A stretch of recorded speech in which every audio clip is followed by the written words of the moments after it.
Hey guys, so here is a very quick routine as to how I wash my brushes. These are a few of my brushes that I use. As you can see, this is a real filthy Real Technique sponge. So I'm going to show you guys how I wash, as well as this contour brush that I have.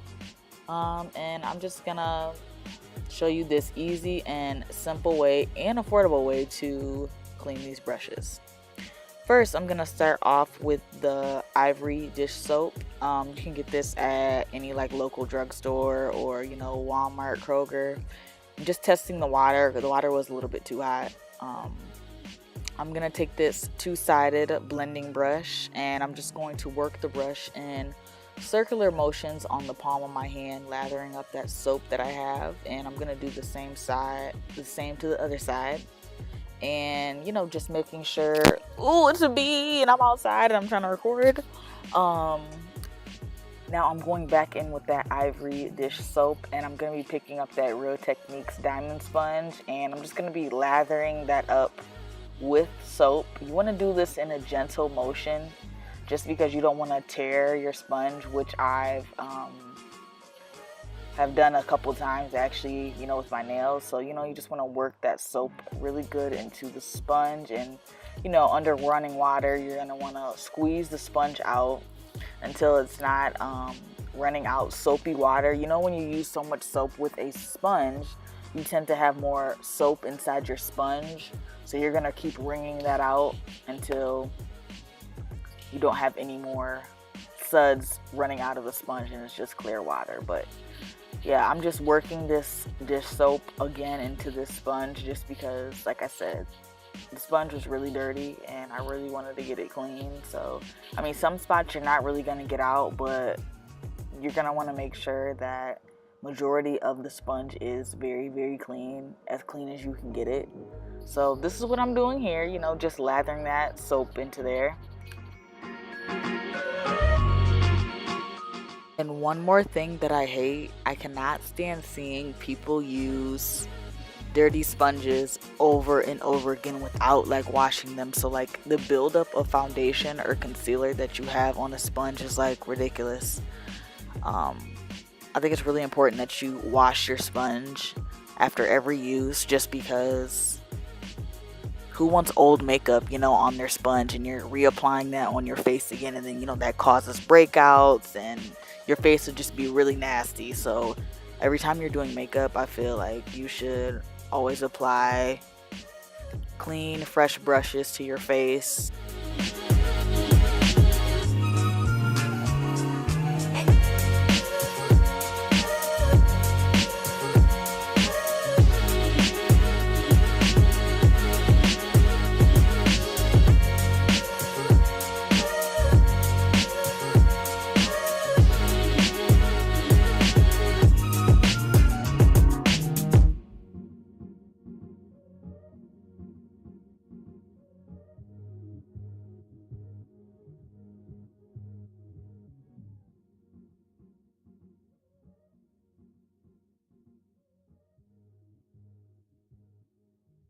This is one of my favorite sponges from Revlon, but it actually has a tear in it because, like I told you guys previously, you got to be careful when washing these sponges because you can tear them pretty easily.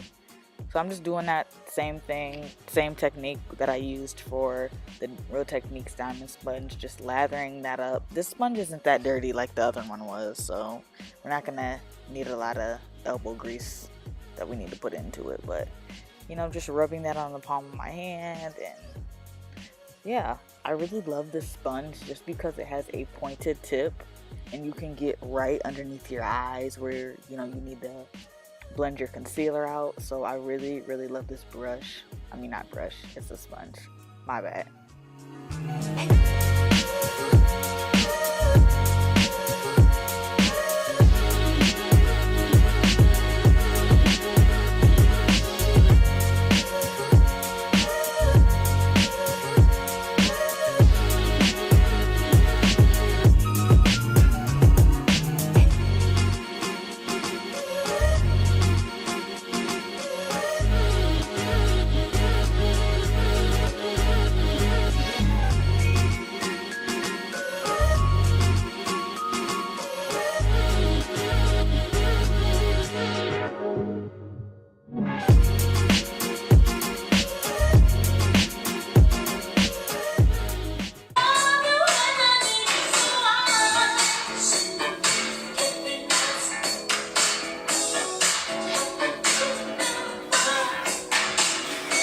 Hey guys, so I just finished washing my brushes and I'm gonna show you guys how I dry my brushes.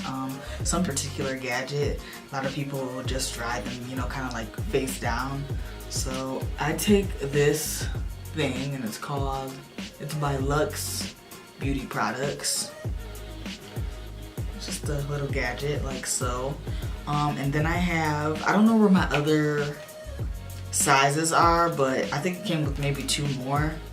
These are the few that I could find that fit any type of facial brush that you want to dry. Look like, you know, big, small, medium, which is actually really cool. So we're gonna take this brush. This brush is still wet, as you guys can see. This doesn't fit this because this is too big, so we're gonna kind of downsize. I'm gonna take this one and kind of work that on top of that like so, making sure that's pressed down on there. Then I'm taking my spin tool. You want this really to fit tight on the brush, because if not, once you turn this on, the brush will go like flying. So this is secured and it has 3 speeds. It has a slow, medium, and a fast speed. So I'm gonna put it on the fast speed and hopefully this doesn't get all over my camera. Ooh, it's getting on me. That is the slow speed. This is the medium speed and this is the fast speed. Ooh. And it's drying, as you guys can see. And this only takes about maybe like 10 seconds, which is actually really cool. Then I'll just go in and then, you know, do my makeup with the brushes. So I feel like this is really handy. So you don't have to just sit and wait for your brushes overnight to dry. This is a cool gadget. Now that it's done, I'll take this part off. And then this rubber part I'll take off as well. And then you're ready to use the brush. The brush is nice and soft and you're ready to paint your face with your brush. So I really like that. And it smells really good. But like I said, this comes in handy when you're running low on time and so you don't have time to have your brushes dry overnight. So I would really suggest getting this product. I'll list this product down below. You know, pricing and, you know, website as to where I got it. And yeah, thank you guys so much for watching and I'll see you in my next video. Bye.